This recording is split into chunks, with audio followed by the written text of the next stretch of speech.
Assalamualaikum warahmatullahi wabarakatuh.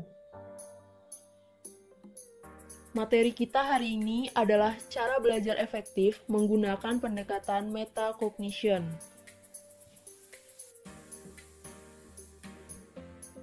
Pentingnya memiliki sikap dan kebiasaan belajar yang efektif dan efisien. Apa itu belajar efektif? Yaitu belajar yang menyenangkan, terjadwal dengan baik, tidak memakan banyak waktu, dan hasil yang maksimal. Lalu, mengapa siswa perlu memiliki sikap belajar yang efektif dan efisien? Yaitu untuk meraih keberhasilan dan meraih kesempurnaan. Mengapa harus terjadwal dan menyenangkan? Dalam bekerja, otak kita juga dipengaruhi oleh kondisi fisik kita. Kalau kondisi fisik kita capek, otak kita tidak dapat bekerja dengan maksimal. Kalau otak kita tidak bekerja dengan maksimal, informasi yang kita terima tidak dapat disimpan dengan baik oleh ingatan kita. Akibatnya, informasi yang pernah kita terima tidak dapat kita pergunakan lagi saat kita membutuhkannya.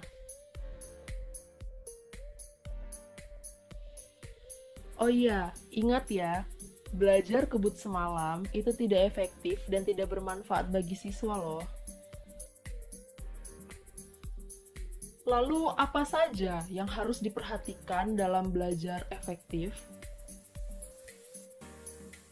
Yang perlu diperhatikan adalah dirimu, yaitu bagaimana kamu mengatur emosimu dan ciptakan minat dalam dirimu dengan bertanya AMBK, yang artinya apa manfaat bagiku. Lalu temukan gaya belajarmu dalam visual, yang artinya apakah kamu suka mencoret-coret ketika berbicara di telepon, apakah kamu berbicara dengan cepat, atau apakah kamu lebih suka melihat peta daripada mendengar penjelasannya. Yang kedua, temukan gaya belajarmu dalam auditorial. Artinya, apakah kamu suka berbicara sendiri? Apakah kamu menyukai ceramah atau seminar daripada membaca buku? Atau apakah kamu lebih suka berbicara daripada menulis? Lalu yang ketiga, temukan gaya belajarmu dalam kinestetik, yang artinya apakah kamu berpikir lebih baik ketika kamu bergerak atau berjalan? Apakah kamu banyak menggerakkan anggota tubuh ketika berbicara? Atau apakah kamu merasa sulit untuk duduk diam? Perhatikan dirimu. Bagaimana kemampuan belajarmu?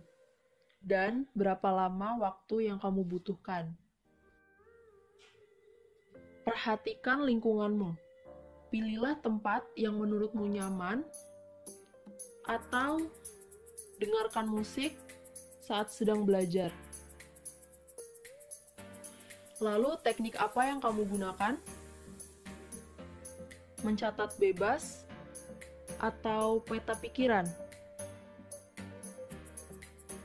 Baik, di sini ada contoh peta pikiran. Bisa adik-adik lihat. Dan selanjutnya ada pengaturan jadwal belajar efektif. Pedoman, perhatikan waktumu. Bagaimana kamu menghabiskan waktumu?